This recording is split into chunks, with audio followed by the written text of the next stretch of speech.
almost done.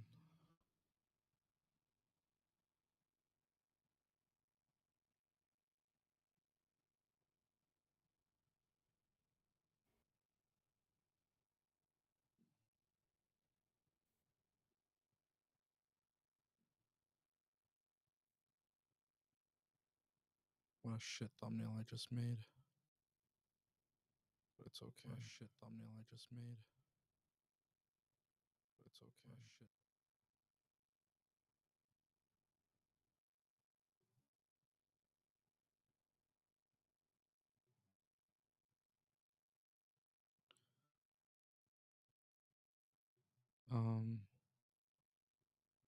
Settings, stream, output, 4000 bit rate is what I'm gonna do.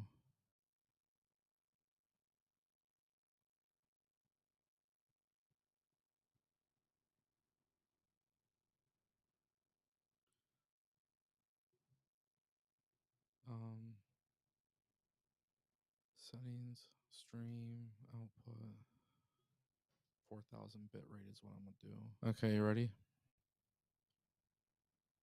Okay, give me a second. We're gonna be muted.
And we should be live. Billy, can you hear me, my good friend? All right, we are here. Wow, I'm excited, dude. Wow. Yeah, man. Can you believe it? I know. It's crazy. We're live. And I'm just making sure on YouTube things are looking good, which so far looks like it's looking good. Maybe our chat can tell us because we are live. We're going to talk about professional wrestling like we always do, 12 p.m. Really? Are we seriously? Nah, I think we should talk about like Power Rangers or something instead. I told you I was watching Power Rangers. People clown me for it. People clown me for it, but it is what it is. I'm over here. I'm watching Power Rangers. I actually have it on this screen right here. I have it muted, turned down. I'm watching, for all my nerds out there, Lost Galaxy. Yeah, I don't even know what that is. Yeah, well, were you a real 90s kid, bro? I was, but I mean... Are we sure about that? I don't remember... I don't particularly remember watching... I don't remember the particular names. Yeah, my man Carter over here, he knows. Carter over on TikTok, he said he watched it. Shout out to Carter on TikTok. Shout out to everybody joining us. Sorry if it seems like we're a little dull, a little off, whatever it may be. Just because right now, actually, where it stands was we're doing a little bit of a test because I am live on YouTube and TikTok as well. But for those who are tuning in now on Monday through Friday, 12 p.m. Eastern, we go live. We talk about professional wrestling. We shoot the crap about whatever is happening. And I've been informed that I actually need to tone it down with the swearing. So moving forward, your boy Ango is going to be PG. PG which Ango. is PG Ango, yeah. But of course, shout out to everybody watching us live. If you're on the Red app, YouTube, please do me a favor and click like and, consider dropping a super chat or whatever it may be. If you're watching on the TikTok app, show some love. Click follow. We are on the hunt for 100,000 subscribers, 100,000 followers on both platforms. Getting a lot closer on YouTube. TikTok, we are making significant progress, but we are almost like 80,000 away. But YouTube, we're only like 15,000 away. Yeah, dude, that's insane. Yeah, so shout out to Fantasy Sports Entertainment who just subscribed as well. But I'm excited, man. I'm excited to be live. I know yesterday was NXT, and right now there's a lot of things that are exciting happening in the world of professional wrestling, and more specifically in the world of NXT and TNA as they continue to build their partnership. Today, Carlos Silva dropped some very big news regarding the TNA TV deal. So I want to talk about that and some of my theories. And then obviously yesterday we had the Vince McMahon situation where he appeared on the the TMZ documentary for Hulk Hogan. Yep. Which obviously, that's a relatively big deal. So yeah, man, really crazy to see what has happened. Just in general in the last 24 hours, I feel like we're kind of hitting a weird feeling with professional wrestling. And maybe Billy, you could kind of tell me how you feel, but this summer has been relatively big for wrestling. For sure. But at the same time too, it just seems like we're coasting by. Yeah, I think you kind of hit the nail on the head with the word coasting, right? It feels like we're just kind of floating. We're waiting for the fall to happen. Obviously, once we kind of talked about it a little bit yesterday, when fall happens, I think we're going to come to this period where it gets a little more exciting because it normally does pick up, let's say, around War Games. That's always when I felt that it really picked back up leading into the Royal Rumble, things of that nature. So right now we are in this coasting period, but we're still here. We're still talking about it. We're still covering it as much as we possibly can, strictly based off the fact that it is more difficult to sit through all these shows, especially when people have lives. You know what I mean? We all have things that we got to do, and it's tough, man. It's tough because, yes, we cover wrestling, but still at the end of the day, you don't want to consume your life with everything pro wrestling. You know what I mean? And with how fast news comes out nowadays and stuff like that, it tends to get a little bit difficult. But my thought process is, coasting is the word, man. Yeah, it's actually really funny you said that too. I'm going to be honest, because you mentioned you mentioned we have lives and stuff, but I actually feel like having wrestling being such a big part of my life makes it enjoyable. For sure. And I think obviously, this is my job and I'm very blessed about that. And I love that. And I love the fact that I love professional wrestling and I get to talk about the things I love. But I don't know what it is. We're definitely coasting by. It was a solid episode of NXT. It's not a bad episode by any means. WWE and TNA's partnership is cool. Like I said, Carlos Silva is giving us a very big update on the TV deal situation. So I feel like there's a lot to get excited about. But it's funny because yesterday in Michigan too, and perhaps maybe you even caught a little bit of the storm. The storm, yeah. But dude, we got hit with that storm, and dude, as it was storming, I was just kind of sitting there, just relaxing and watching Raw. Or watching NXT, excuse me. And when I was watching NXT in the storm, I was just so relaxed and so comfortable. And it just kind of reminded me sometimes life needs to slow down because there's just so many things happening, so many things moving on and going on and whatever it may be. But yeah, dude, we're definitely coasting by with NXT. And unfortunately for NXT, man, I hate to say this because I think they are my favorite show weekly, just consistently. Them and TNA, especially what they've been doing together has been great. But I particularly like both shows for many reasons. And then when I go and watch NXT, I'm like, this episode didn't have anything too exciting. No. It again, I hate to, because people give me flack when I use this word, but it was a filler episode. You know what I mean? It was let's get to the next week. You know what I mean? And WWE will do that sometimes. Let's just move on to the next thing. Obviously, not every week is going to be must-see television. You know what I mean? They do this 52 weeks a year. It's hard to make everything must-see television, you're going to hit a wall eventually. Yeah. You're going to crash, things of that nature. Now, WWE has, in some capacity, kind of hit that wall right now, especially between Raw and NXT. We don't know what Friday looks like, so I can't really speak on that. But I can speak on the last 2 episodes, you know what I mean, that haven't necessarily hit home for me as a viewer. You know what I'm saying? Don't get me wrong, the professional wrestling side on Monday Night Raw and, that little bit of entertainment, it wasn't something that again, it just goes back to that must-see television. Like, it wasn't must-see television. You'd be okay if you missed it and you went and looked at some highlights. You know what I mean? That's the problem with, like, television and entertainment these days, though, too, is I feel like a lot of people tend to just like, oh, I can watch the highlights and get the full scope of things. Mm-hmm. But the reality is that you really can't with the way WWE books. I don't look at highlights as a big indicator of something good for a company like WWE, whose focus is the stories. Yeah. The highlights aren't really the best, but I would argue I would like to see AEW do more of the highlights and stuff because their focus is so much more of the in-ring action. Right. Correct.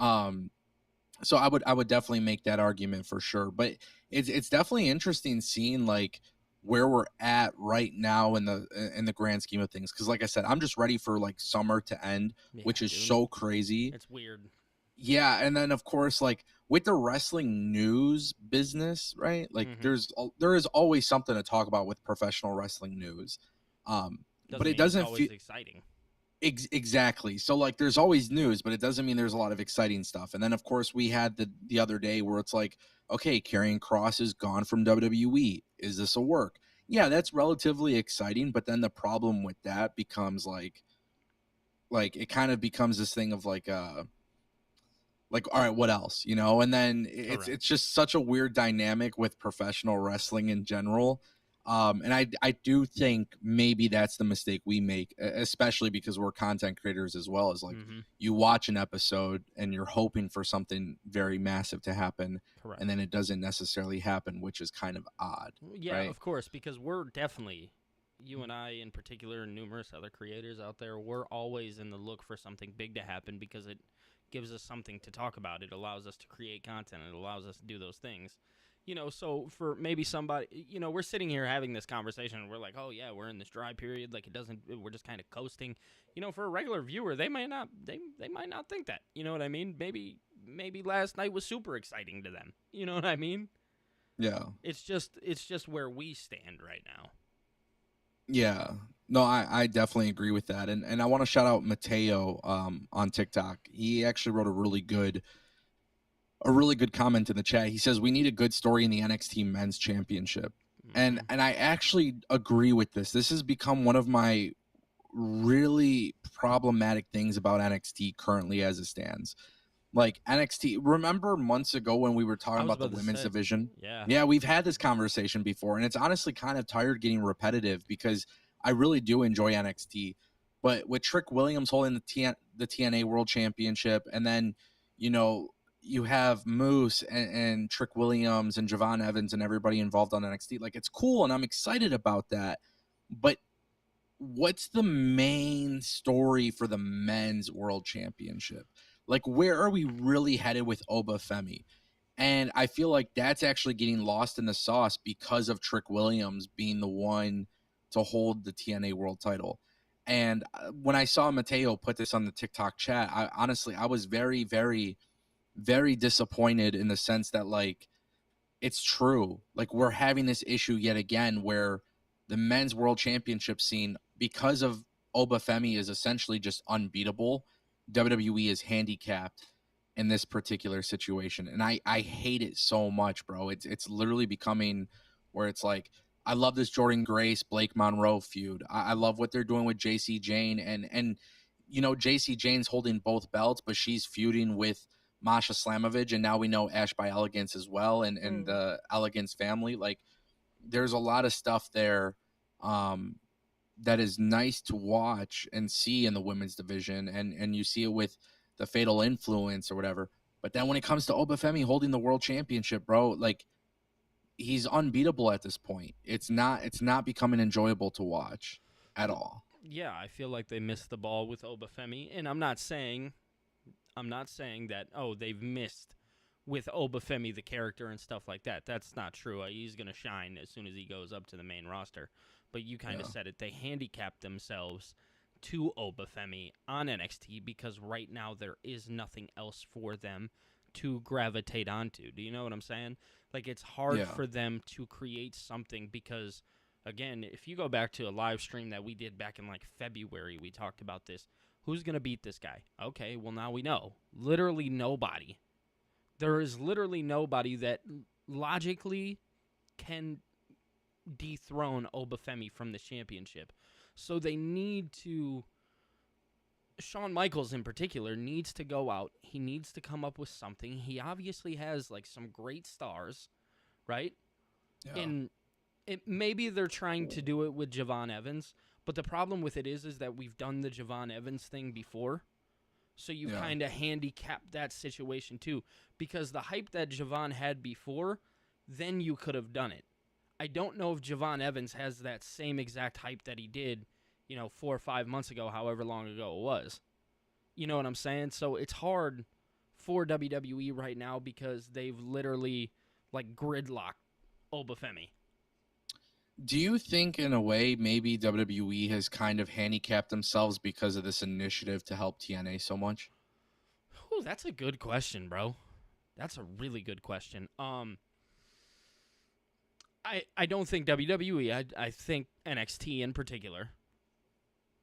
And it's kind of a toss-up, right? Yeah. Because you can make the argument that, yes, they have, because Trick Williams has been such a main key. JC Jane was supposed to be this main key, all of these different things. But the truth is, no, I don't think so. Because I think regardless of the fact, Trick lost to Oba. You know what I mean? Yeah. JC Jane, Stephanie Vakir was always going to go up. They needed another champion. You know what I mean? Mm-hmm. I think where they've messed up is not giving a championship on their side and rather only allowing the the NXT superstars to hold TNA championships. Because if you were to ask me months ago, I would have told you, oh man, Joe Hendry would have been a great NXT world champion. And if you were to ask me right now, if you wanted to make things even more exciting and who I believe could beat Oba, bring Mike Santana in. And they're not doing that. They're not utilizing that side, the TNA men's roster, to the full capacity that I believe they could to help fix their situation. Yeah. So, I mean, yes and no. I think that's a hard question to sit up and actually say, like, oh yeah, they've put too much on, given too much to TNA. I don't know. I really don't. I'm starting to feel under the impression as if that is true. Okay. To be honest. Please explain. No, I think they have kind of, in a way, they have, like, and that's okay. It's not a problem per se. I mean, you want TNA to do well in this partnership, so I'm okay with that. But I do think they just kind of, I don't think the emphasis right now currently stands with Obafemi, which has kind of become problematic. Yeah. And I think right now it's like, I saw Mike in the chat said, I think it was Mike. Yeah, Mike said either send Omos to beat him or do a fatal 4-way. And, like, maybe that's the solution. But then, dude, having another giant beat Obafemi and then you have Omos hold the NXT World Championship, but then he's, like, you're having the same issue. You know what I mean? Yeah. That's problematic. Honestly, it's very problematic. So definitely, I want to talk more about this. We did get 2 super chats from Love Dogs Avery for $1.99. The first one is Vince's face looks like he is melting. We are definitely going to talk about Vince McMahon in just a moment. Yeah. We're not going to take too long to get to that. Trust me. I have a lot to say about that. Mm-hmm. And then Love Dogs Avery also dropped another $1.99. NXT feels like it's an identity crisis. And that's what I was actually going to say. This is not a complaint, but I think when it comes to the men's world championship picture, it's actually been the most inconsistent that I have seen, like, honestly, like, all year. Like, there's moments where it gets back on track and it's good, and then it's like, I don't know what is happening there, but something about it is just not consistent. And then I think that's the problem that we're kind of looking at, unfortunately, is like, this is a company that is putting a lot of emphasis on TNA, and then in the process, they're losing their own identity. You got to find a good balance, and I don't think they've actually been able to do that successfully just yet. Which that's problematic in my opinion. I find that to be very problematic, and it goes back to, like, TNA is going to get this new TV deal. Carlos Silva is talking about this new TV deal, and basically the new update is like, we're expecting this by the fall. He did not deny the allegations or the speculation about CW and A&E. He's talking about streaming providers, TV providers, all of these different things, which really leads me to believe that we will, in fact, see, to some degree, TNA being part of Peacock. Absolutely. And that's my speculation. That's my belief based on, what's kind of out there. And like, when I look at TNA getting this TV deal, it's imperative that they get a good one. Of course, I mean, that's going to be a major game changer. They're looking at anywhere from $7 to $10 million a year, which, let's be real, that with would, these billion, that would be these game billion changer for them. Yeah, and these billion dollar companies, what's $7 to $10 million a year, Nothing. right? Like, that for them, it's nothing. It's pocket change. Right. Obviously, you have to have the right synergy to do it and to make things happen. But I think with WWE helping TNA, it's going to help TNA, which is great. It's going to impact AEW. It's going to hurt them a little bit to a certain degree. When people are ready to have a healthy conversation, we could probably talk more in depth about that, right? But right now, for TNA, that would be a massive win. And I just want to kind of spitball something. This is me on the fly talking, and then Billy, you can kind of react. Sure. As it stands right now with TNA, they have 20 to 25,000 subscriptions to TNA Plus. Okay. Now, I don't know the breakdown of this. I don't know how many people pay $9.99. I don't know how many people pay for the annual, whatever it may be. Mm-hmm. But if you were to do the mental math, and again, I'm kind of spitballing, I would assume that TNA Plus probably makes TNA $1 million to $2 million a year off of subscription costs. Yeah. That's me guessing. That's me being hypothetical and talking about it. If they go live every week and they get $10 million a year, 5 years, $50 million, we're not talking about talent. I don't think Anthem would be smart to give talent $10 million contract, right? No, that obviously wouldn't be smart. But to give talent, roughly 6 figures plus, it's going to be enticing for talent to go to TNA. For sure. Especially, like, the talent we see now, like, some of the... because I'm not going to undermine anybody. I'm not going to say, like, oh, yeah, this person, fits the role. But definitely, like mid-card talent, whether that be WWE or AEW, that, like, we've seen. Like, again, I mean, you really look at somebody like Mike Santana, who has really been, like, a breakout star for TNA, who initially had, like, that small singles run in AEW, and they just didn't utilize him correctly, and then they bring him to TNA, and this guy is one of the most over characters on the roster in TNA. He's their guy right now.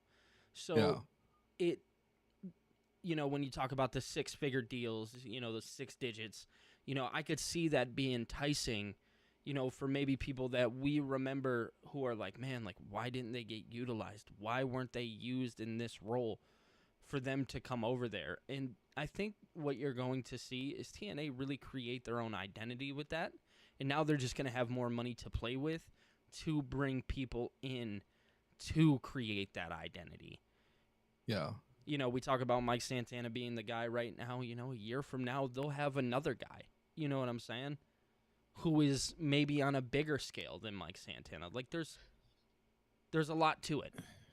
So I agree with that, but I think you got to be careful here because you're going to have the internet arguing about Mike Santana should have been that guy at Slammiversary, right? So there obviously is a long-term play, but when you look at NXT and TNA, I feel like you could actually see more of a long-term play for the World Championship in TNA versus WWE NXT. And that's kind of what I want to circle back to, especially with the super chat. It's like there's an identity crisis for NXT. No, there's an identity crisis for the men's world championship. Correct. And I think almost like the draft is coming up probably next month, right? So like in my mind, I'm almost wondering as if they literally have Obafemi vacate the belt and go on to the main roster and call it a day. Like, I don't know if they're going to do like a David versus Goliath story for him, because Javon Evans would be a fun world champion. I have no problem with that. But like, you have to really paint the picture that that's in the cards. And right now, that's not necessarily what's happening. So that is kind of the reason why I do agree with Love Dogs Avery. Like, it does feel like there is some sort of identity crisis to some sort of degree, but only for the main title scene, because everything else is honestly flowing very well. Everything you're watching on NXT flows very well. The stories are good. Like, everything is clicking. The women continue to be impressive. There's layers to everything. I'm very impressed with JC Jane as the champion. I don't think they've done her wrong at all. In fact, I've actually been more impressed with WWE in the way that they've actually gone that route with JC Jane, because she's not only a great representation for NXT, but she's a great representation for TNA as well. And then you can have this opportunity for NXT like next year, Worlds Collide. I think you can do NXT, TNA, AAA. Like, I think they're essentially creating that demand. And imagine they do that event, and next thing you know, TNA lands this deal with Peacock. Let's say that actually happens. Then you have a WWE TNA AAA pay-per-view. You know, like, there's a lot of cool things you could do, bro. Like, I see the vision with everything else but the main title scene. And I think for me, that's where I just get a little bit bothered, because me and you have definitely talked about this on the show throughout the last year. You know, it's like Shawn Michaels is kind of in his bag everywhere else. This is the one area where I'm like, okay, man, like something's something's not area here. Yeah, exactly. Yeah. But shout out to Love Dog Avery for those super chats. David Primero dropping $1.99. He says, send Austin Theory to NXT and win the NXT title. Billy, I have a huge thought on this, but I'll let you go first. Yeah. Every part of me, yeah. I mean, of course. Okay, so when we talk about Austin Theory potentially going to NXT and winning that championship, I think of the Grayson Waller situation, and that upsets me. That's where my mind kind of goes first, because I feel like it would be almost, what's the word that I'm looking for? Nonsensical for WWE to allow that to happen and not finish off that story, because they had teased it so many times. Do I think that Austin Theory is 100% a person who could go out and beat Obafemi and they could make it believable? I feel like if you put him down there and you don't just have him jump into the title picture, and instead what you do is you let him rack up some wins, some very important wins, not just against, like, you know, not going to throw any names out there, but you know what I'm saying, like, you know, some of the guys who maybe are only seen every month or every 2 months or something like that on TV. You know, if he's not going out there and beating those guys, and instead, you know, rather going out beating the Ethan Pages of the world, the Ricky Saints of the world, and then he comes out and he has a match with somebody like Trick Williams and he beats him, and you start to make it believable, then I think you're in a position to allow Austin Theory to go on and win that NXT championship. Because obviously, if you've ever seen the guy, he's got the build. He's massive. WWE is going to want to make him a babyface. That's a given, right?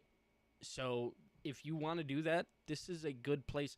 And if you want to test how he is and how he will be as a world champion, any type of champion in general besides a tag team champion, that is the place to test it, is in NXT.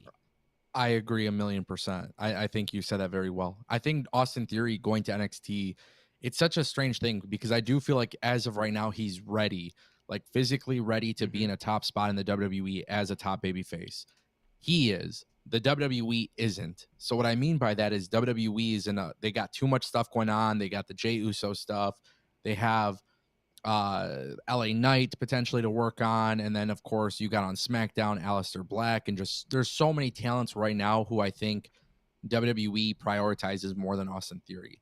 what I love about what you're saying, though, and why I love this super chat so much, is the idea that Austin Theory can go to NXT, show the WWE, maybe even having a lengthy run in NXT, holding it down as a babyface world champion. I think there is a lot of beauty that comes from like the, hey, you know what? It's undeniable. We have to put him in WWE's main roster. And this is going to sound like a really crazy fantasy booking idea, but I would love for one day an NXT guy, like a current performer for NXT, to win the Royal Rumble. Mm-hmm. It would be kind of cool for Austin Theory to enter the Royal Rumble as an NXT champion one day and then win the Royal Rumble, you know, and then you have NXT champion versus World WWE champion. World Heavyweight Champion or whatever. And then from that moment, though, what they can do would be like, oh, Austin Theory won. I know this is going to get shit on because people hate Austin Theory, but like, I don't believe that's also true. I think people do secretly like him, but I think like it would be kind of cool for the NXT Championship, the visual of him holding the NXT belt and then the World Heavyweight Championship. And then that night he has to vacate the NXT belt because he's officially world champion, on WWE Raw. Correct. But I like the idea of an NXT person doing it. Austin Theory came from NXT, went to the main roster. He's currently injured. Yeah, it's definitely something I would like, though. Yeah, so would I. I would be a fan of it, and I'm 100% behind it if WWE wants to do it. Especially, I'm not sure if anybody has seen. Sorry to continue on this, but his TikToks. I'm not sure if people watch his TikTok. The stuff that he does on TikTok is actually really interesting. He just does like motivational stuff, and he talks about like working out and things of that nature. Like, I think that's a good identity for somebody like Austin Theory. Yeah, man. He's enjoyable to watch. Exactly. Like, he is enjoyable to watch, and I think people don't realize how good of a babyface Austin Theory could be until you start seeing fan videos as well. Mm-hmm. People post like the fan videos of them together, and like, it's just how he interacts. It's very much the John Cena vibe of like, he'll be really good with that. He's gonna be loved one day. Yeah, for sure, it's gonna happen. I don't think. Well, you never know. Actually, WWE just got rid of Karrion Kross, so it's like, yo, this is true. I don't know. I mean, it's hard to say. With WWE and TKO, I don't think anything is guaranteed at all in the slightest, which is kind of crazy. But it's definitely something that I make mention of. Shout out to David Primero for the $1.99. Let's give a shout out to David Primero, who followed up with that with another $1.99. He says, look at the NXT Heatwave card. 3 matches are women, which is true. So it has been made official. JC Jane versus Masha Slamovich versus Ash by Elegance, which is taking place at NXT Heatwave. Lola Vice versus Kalani Jordan versus Jada Parker, which is a triple threat match for the number one contendership for the NXT Women's Championship. You have Jordan Grace versus Blake Monroe. And then the only other match that's been revealed for that card is Hank and Tank versus Dark State. So to kind of go with this super chat, 3 women matches. Clearly, Shawn Michaels loves the women, but they're doing a phenomenal job with the way that they're booking the women. And so it's justifiable in having these level of matches. And what's really cool is like Lola Vice is somebody who's killing it right now, just re-signed with the company. She's doing AAA. Hey, maybe that's a possibility. But who's really looked good in the past year? Jada Parker. So it's like, hey, maybe that's the route you go. They're not making it easy for us to know exactly who they're going to lean with, which is why the JC Jane thing worked out so well. Mm-hmm. But it is still pretty damn cool to see like things are coming into formation. And then, of course, Jordan Grace versus Blake Monroe is such a personal battle. It's such a personal thing. I find it very enjoyable to watch, honestly. Yeah, that's actually been my favorite thing to watch on NXT is Blake Monroe and Jordan Grace. It is easily hands down. I think just the pairing and the unexpectedness of the pairing, it makes me excited within itself. But yeah, no, man. Obviously, kind of like you said there a moment ago, Shawn loves. I think he knows what he's doing with these women. And I think he knows how he's booking them. Again, it all falls back on just that one piece of something is missing in that main event scene. Like, I'm probably in the minority of this, but like even like I like Josh Briggs and Inamura and what they were doing. I know Josh Briggs was kind of getting that go, like turn his mic off and stuff like that. Yeah. Yeah, I enjoy Josh Briggs though. You know what I mean? Yeah. So something just isn't clicking in that men's scene. Truth be told, I think I went on live and said it numerous times. I was like, they should give Josh Briggs the world championship. Yeah. No, I agree. Like there's a lot of opportunities. You got to find what connects with people too. Correct. I want to do a couple shout outs as well in the TikTok chat. First, I want to say shout out to Jason Barker. Also, Daddy's Beard Comp, Mateo, also coming through with tons of good stuff in the chat. Small Afro is in the chat as well. Shout out to Small Afro. I don't know if you know who Small Afro is, this is crazy because I've been doing this YouTube shit for a long time. Small Afro used to do, I want to say NBA 2K content. Like maybe I'm tripping, but I feel like I used to see him do NBA 2K stuff. I don't think I've ever. Yeah, I'm 99.9% positive. But then he started doing some stuff with BDE and the Vibe guys, which is really dope. Yep. So now he's doing like wrestling stuff. But I'm almost positive, dude. Maybe I'm tripping. Maybe I'm crazy. I don't know. I just remember seeing him do like a whole bunch of old like 2K stuff. Obviously, I remember the old wrestling stuff. Right. Like 2015, I want to say. I don't know. That's crazy. But I just seen him in the chat. So shout out to him. It's always cool seeing other people show up in the chat, and that's really dope. I'll tell you what, I looked him up and he was the first person that popped up. Oh yeah. Oh, I know this guy. Yeah. Yeah, so shout out to everybody coming through, hanging out, especially on TikTok. We're live on TikTok and the Red app as well. Shout out to David Primero for the super chats. Thank you. True Flight 11 dropping in $9.99. He says a clue that a new TV deal for TNA is coming is them changing their time slot to 9 p.m. On Access TV when they were on Pop TV. Their time slot got changed and a new TV deal happened. Yes, that is true, but I don't really want to talk about TNA and Pop TV.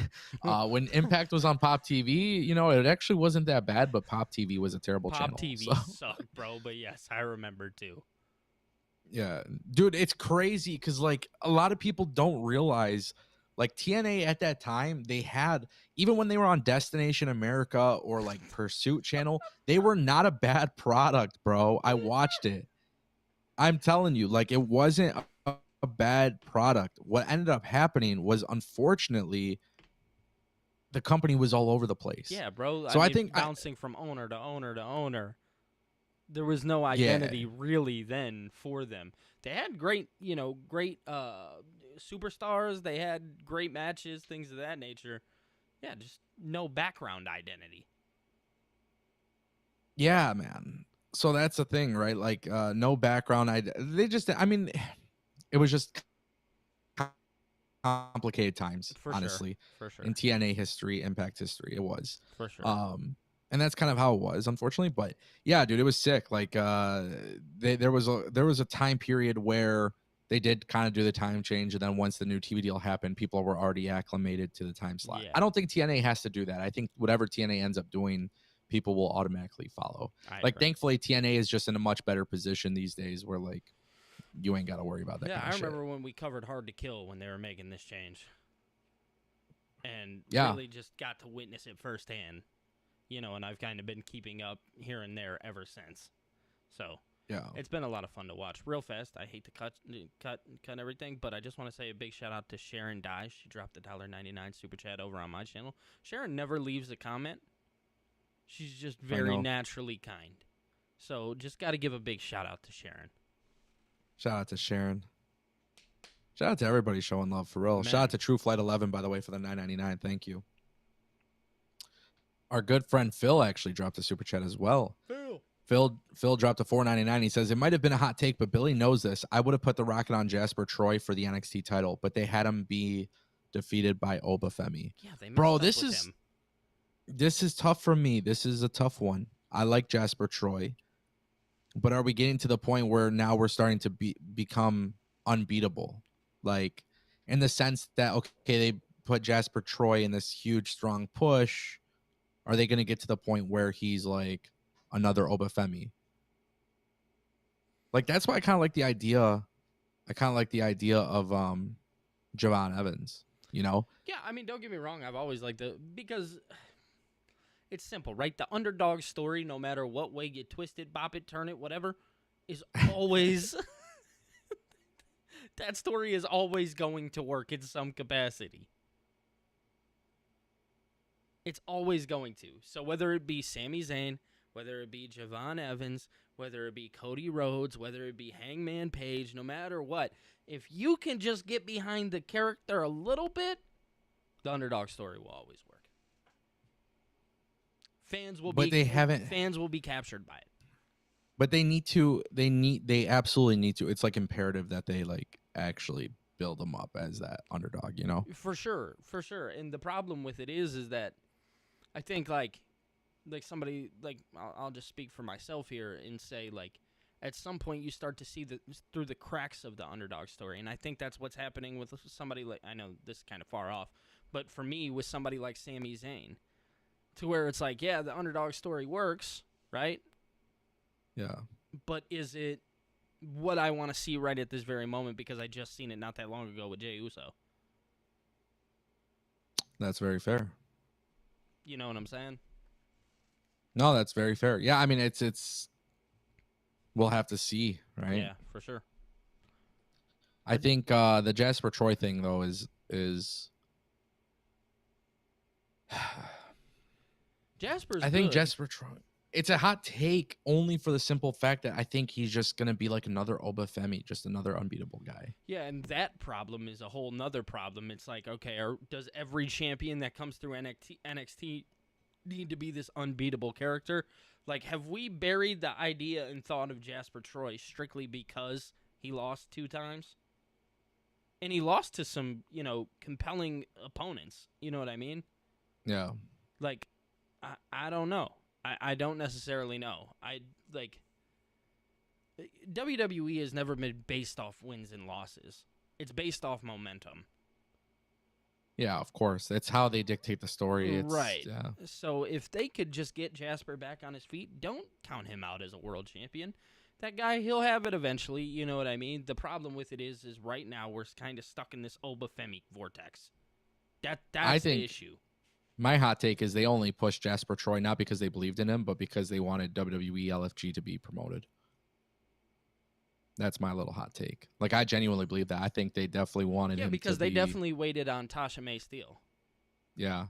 And even that, she's like back in Evolve. Right. But I think Jasper Troy winning LFG and then immediately going up after Oba, like, I think that was their way of saying, like, this is why you should watch LFG. Right. And to a certain degree, I think it worked. But to be honest with you, I'm kind of over it with Jasper Troy. Which is crazy, but yeah. I do think that way. Like, I do think as if maybe that's why they did it. My hot take is that Shiloh Hill should have won the last season. I think Shiloh Hill is going to be huge in WWE. Yeah, me too. He was definitely my pick for, and I know he's in season 2 and stuff like that, but yeah, I don't know. But I also think season 2 has lost a lot of momentum compared to the first season. Again, we talk about this momentum thing. Momentum is everything inside of this company. It's all about how things are promoted and how they're built. Yeah, I don't even know what episode they're on of LFG right now. Because in the beginning, when it first happened, of course, it was no different than like the Tough Enoughs of the world, where they're promoting it a bunch. Everything's on Twitter. You're seeing everything that's happening. Now, you don't see it. Yeah. Yeah. It's interesting for sure. It is. Honestly. It is. It's actually like definitely something to pay attention to. For sure. Shout out to Phil for the super chat. Appreciate you, bro. Brian McHattie coming through with $5. He says, are we seeing the downside to WWE having so much talent and developing great talent quicker than can be utilized? Yes. 100%. This was an issue that I talked about with NXT 2.0. I'll stand on this forever. WWE is getting to the point where there's too many people that are too qualified and not enough room for everybody to do it. And then, therefore, you have to kind of play the waiting game. Mm-hmm. This really started with NXT 2.0, and Carmelo Hayes was a perfect example. Like, Carmelo Hayes could be a great babyface, but I think he's even a greater heel.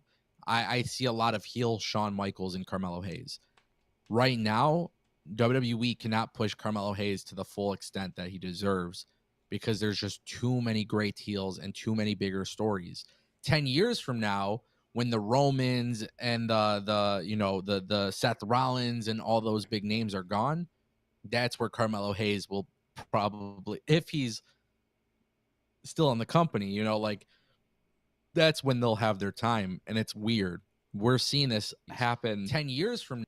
Man, we're seeing this happen even like a kid like Javon Evans. I mean, literally has come in and he's connecting with the crowd in such a big way where now it's like, dude, it's, you kind of have to like catch lightning in a bottle. And once you do, you just have to take advantage of it. Correct. You know? Correct. So I mean, I've called this out since 2.0, NXT 2.0. We're literally seeing it. And there's certain people who aren't affected by it. Like Braun Breaker is not impacted by it. Tiffany Stratton's not impacted by it.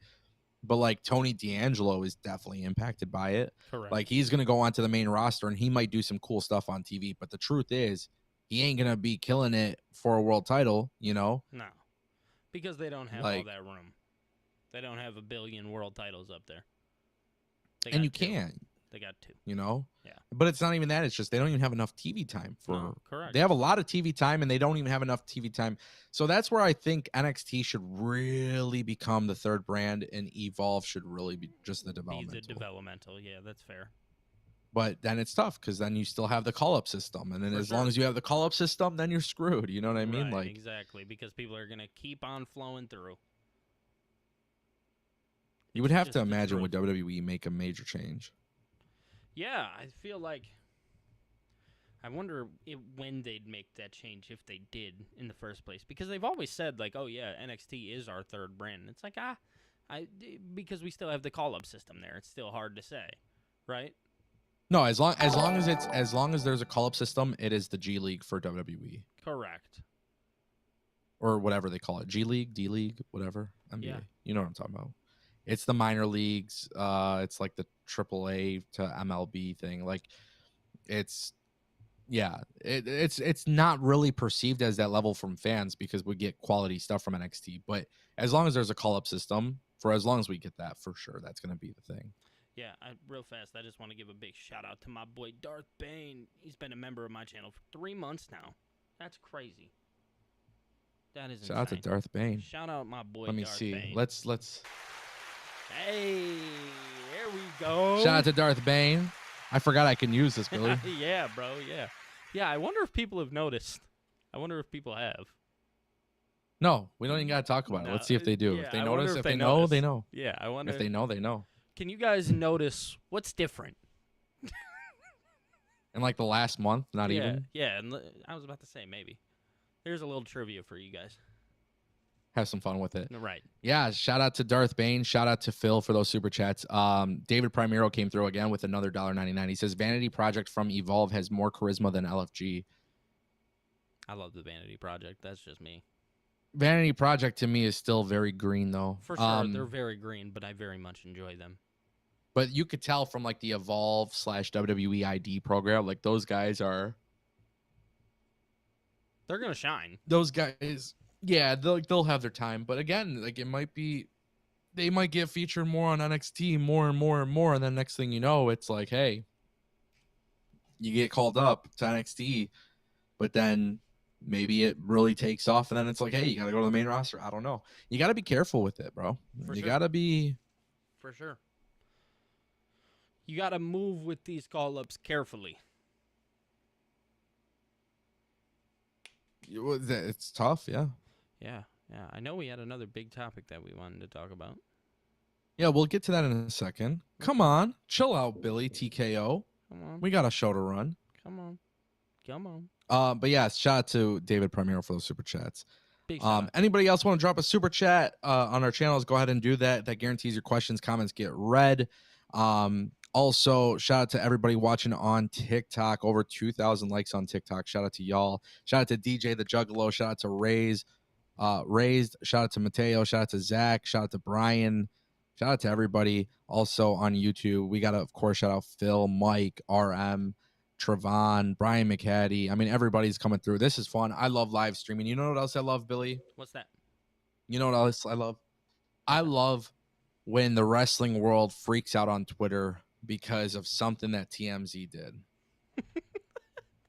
TMZ posted. That was a really good segue. Thank you. I'm working on my segues. Yeah, I'm trying to get good at them, right? Yeah. But yeah, they dropped the Hulk Hogan documentary. I don't know. Have you been able to watch it? And it's okay if you haven't. I don't expect you to. I did not watch the documentary, but I did see clips. Okay. The documentary is like 45, 50 minutes long. TMZ did a documentary on Hulk Hogan. Mm-hmm. Kind of what you would expect from TMZ doing. Yeah, because this isn't the Hogan. first time they've done something like this. They've actually done this a couple times. Yeah, exactly. So they do this whole thing, and it's cool. It's whatever. Like, this is how WWE and TMZ gets covered, right? Like TMZ, it's very interesting. For those who don't know, TMZ is also owned by Fox, who reportedly, has a great relationship with Vince McMahon. Yada, yada, yada. Yeah. But they do this documentary, Vince McMahon's on it. Now, I don't know if Vince McMahon had any say in the documentary. I don't know if Vince McMahon had any. You have people out here speculating that maybe Vince McMahon came to TMZ and said, listen, I want to be a part of this. Right now, when it comes to public appearances from Vince McMahon, we don't actually see Vince McMahon often. Like, it's very rare. Correct. Especially just the other week, we heard about his car accident. There's just, you don't know anything with Vince. Vince gets on there. He's upset with WWE. He wasn't invited to the 10-bell salute. And it's just interesting. I made a video on this today that I uploaded on the Red app. And when I did this video, I was talking about Vince McMahon, like, essentially being banned from WWE. Mm-hmm. And in a strange way, it feels as if that's the case. Because WWE and Vince McMahon, like, they're not bringing him back. They're not utilizing him even to pay tribute to Hulk Hogan. I think there's a lot of people that have kind of speculated, like, oh, when WWE has a chance, they're bringing back, they're bringing back because of Vince. Everything that happened just now with Brock. Yeah, I don't think that's the case. No, I don't either. I feel like there's part of me feels like because of how vocal Vince has been since things have taken place. Because let's be real here, I think we could all tell by reports and stuff like that there was always this sour taste when Vince left. He didn't want it to, like, he sold the company to TKO as, like, it felt like almost in like a like get back type of way, like, oh, if I can't have it, nobody can. Yeah. And then his thought process was, oh, well, if I do have to step away, I'll always be welcome back. And that's not the case here. Ari Emanuel, who sat next to him in an interview, they talked so many times, et cetera, et cetera. He's always got a home here. And then things hit the fan, and suddenly you no longer have this home here, and you're no longer welcome here. Then you go on TMZ and you say, oh, yeah, I'm upset because they didn't invite me to the 10-bell salute. Well, you walked into this. This is your doing. This was Vince's doing. Vince can go cry. He can go have whatever and do whatever. He did this. This is his fault.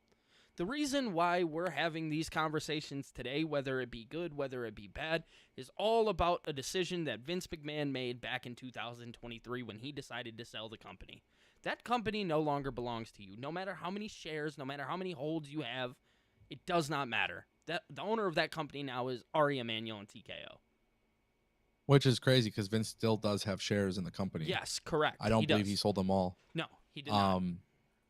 Obviously, he's not a majority owner. Obviously, Vince McMahon is not in a position where he can make any sort of big decisions or anything like that. But it is interesting to see how everything has kind of transpired. But when I was watching the documentary and, like, having seen that, first I thought it was kind of weird because TMZ, I've never really seen behind the scenes of how TMZ gets their information, and then they show, like how they do it. But you could see they showed the thing where they're all kind of gathered around. The guy gets a call, Hulk Hogan passed. Some guy already had something pre-written, 150 characters. Like, that was kind of weird. Like, literally within a matter of like 30, 40, 50 seconds, like, they were ready to publish it. It's almost like they were ready, like they were expecting it to happen. They were all sitting kind of no different than I am right now, where I'm sitting at my desk and I have these monitors and I'm constantly, left and right. That's what they do, dude. Yeah. But to kind of anticipate his death was interesting. And then it seems like you were sitting waiting on it. Yeah. Now, granted, to be incredibly open and honest. I don't know much about the guy. I don't follow the guy, but Bubba the Love Sponge has his own radio show. For sure. And he's been covering tons of stuff regarding Hulk Hogan's health. And a lot of people just kind of dismissed it, especially when you have other people going on social media being like, no, what you're hearing about Hulk isn't true. So it was a very interesting documentary, but to see Vince McMahon publicly talk about it, and then to see that WWE just, WWE is not giving Vince the platform, and that's kind of the main point to this is WWE's not getting the main. They're not getting the main. They're not giving Vince any sort of platform to talk, to come out, to be part of the show, which was interesting because as you remember before the merger and everything, like when Vince was like canceled and then he came back and then he's on SmackDown, he basically like on SmackDown and Raw and he kind of made those promos, now they didn't have any sort of thing for him to come out and be involved with anything. And I don't know if we'll ever get to a point where, WWE at this time, they have these relationships with Netflix and they have these relationships with ESPN and all these companies, and there's going to be more documentaries and more content created. I don't think we're going to see Vince McMahon ever in a future documentary that's produced by WWE. The likelihood of seeing Vince McMahon, anything to do with Vince McMahon and WWE, I truly believe the casket is closed. Like it's done. It's a done deal. The door is closed on it. But when it's closed, it's never opening up. But for Vince, he will still culturally remain relevant in the sense of like, because of TMZ. Like TMZ has no problem platforming him. So what do? They put him in the TMZ documentary. Correct. And obviously, we're not dumb. Like WWE, they're not going to completely erase Vince. There was a photo of Vince and Hulk Hogan in their tribute, but no, Triple H has even gone out and talked about him numerous times. You know what I'm saying? Yeah. I just don't think we ever see them in a working capacity ever together. No, because I think it's so hard, and it's even hard for me to say, but like the things that he is being accused of currently, they're just, sponsors don't want to deal with that. You know what I mean? They don't want anything to do with that. That's it. Yeah. It's true. I mean, that's really the reality. Yeah. Brian McCaddy dropping in $2 super chat. He says Vince equals ultimate fetish owner self-destructing. Brian McCaddy. Jesus. Brian. I appreciate the super chat. He's back at it again. Yeah, listen, the thing with Vince is their allegations. I'm going to say this again. I'm going to reiterate that. Their allegations. He's in the courts. They're fighting for this. And guys, there's going to be... The courts prove it. The courts are the ones that do. We just are talking. That's it. Yeah. But what I will say is Vince is in a tricky situation because... For sure. I saw something about... It was a theory on TikTok or Twitter, and they're like, well, why hasn't Vince just settled it? And I don't know the whole argument, but a lot of things are like, hey, maybe this is consensual or whatever. I don't know. But when you get into the whole Vince allegations and stuff, I've always said this. It's going to be a drawn out process. It's going to be long. The courts will decide. They'll move from there. Vince has got money for days. They haven't settled it out of court. I don't know what to really expect from it. I don't know what's to make of it. But even in general, Vince McMahon should not be anywhere near wrestling. No, he should not. No, he should not. They should just leave him be. He should leave it be. No need. Yeah. But yeah. That's just kind of how I'm looking at it. For sure. Thank you, Brian McCaddy, for your super chat. It'd be nice one day if you drop a super chat that I don't have to feel like walking on eggshells reading. But hey, man, if it's not anything from AEW, now it's Vince. So it is what it is. But shout out to Brian McCaddy, and shout out to everybody who's dropped super chats today. I appreciate it. So I wanted to read a comment to you, Billy, from TikTok. I thought this would be kind of fun. Okay. So Dan Sum46 said, hire one, push one, fire one. Ooh, all right, let's do it. So I kind of like this. I think this is I'm locked in. This is really cool. I think we should talk about it. So, do me a favor. Hire one, push one, fire one. Okay. Hire one, push one, fire one, WWE edition. Go. WWE. Okay. All right. Am I picking based off of superstars from anywhere that just doesn't matter? Doesn't matter. Raw, SmackDown, NXT. I don't care. And they can come from any company. If I wanted to bring, because again, if I'm hiring somebody, I can hire them in from another company. Okay. Yeah. Okay. All right. I would, to bring into WWE, I would hire Kenny Omega. I would fire. Who would I fire? I want it to be juicy. I would fire.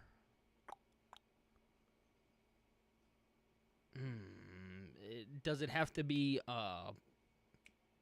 Does it have to be? You're asking too many questions, bro. No.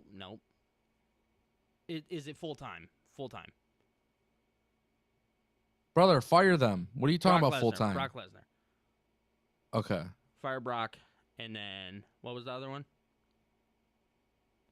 Fire one, push one. Carmelo Hayes. Boom. Okay, great. For me, ready? Yep, go ahead. Hire Will Ospreay. That was my next choice after Kenny. Okay. Hire Will Ospreay. Fire Roman Reigns. Ooh. So this way he could go to AEW when we get Kenny Omega. Okay. Kenny Omega versus Roman Reigns. Yeah, that's why I was bringing. Also, Kenny I would just like I would like to see what Roman Reigns would be booked like outside of WWE. Correct. And push one, Austin Theory. Beautiful. Love it. I actually do have a quick question for you. Sure. I actually got a question on TikTok, and since we're doing this, I figured, let's have this conversation. That man, Spider, he says, what finisher move is more popular within the fans, the RKO or the Stone Cold Stunner? More popular? Ooh, both of those are freaking crazy. Yeah. I like both. If you had to pick one, what would you choose? Man, I'm a huge geek for the RKO. So am I. Diamond Cutter, RKO, yeah. Yeah, I'd go RKO all day long.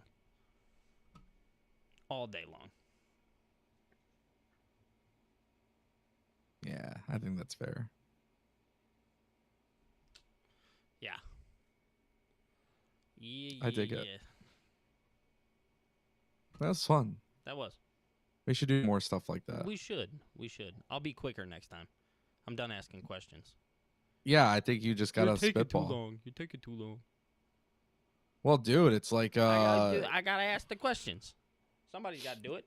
But you know what it is? Huh. I think, and I have a hot take too coming up in a second. Yeah, but go ahead. the thing that I really noticed that with situations like that, it's just fun. It's like fantasy, It's like, dude, Will Ospreay is a great wrestler. I've always wanted to see Will Ospreay in WWE. I understand his wrestling will be slowed down, but I think he's such a great wrestler before he went to AEW, even became even greater. How would WWE present him? It's an intrigue.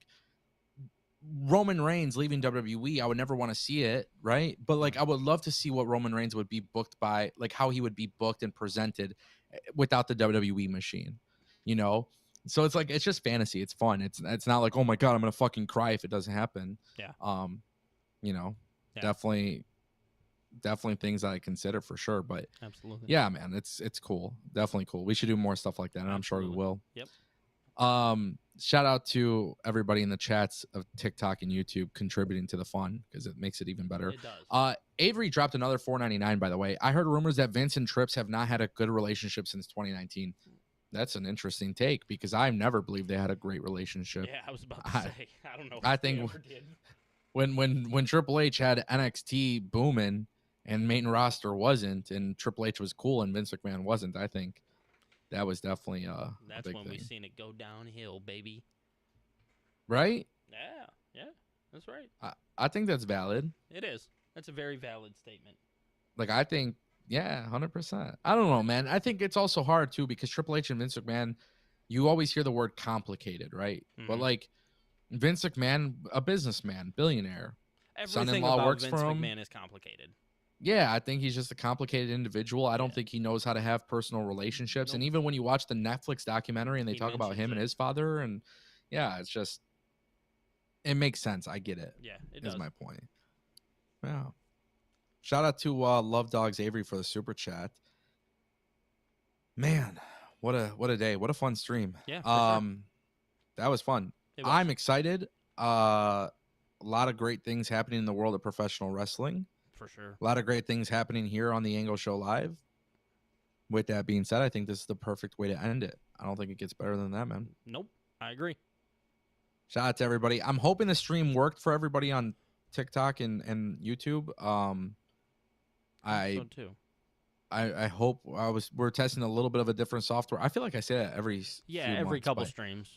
Yeah, but I'm just trying to make sure it works and we can go live and multi-stream correctly and all that good stuff. But shout out to everybody for pulling up. Thank you all. Make sure you guys check out Billy at Billy TKO. Make sure you guys check me out at Ango and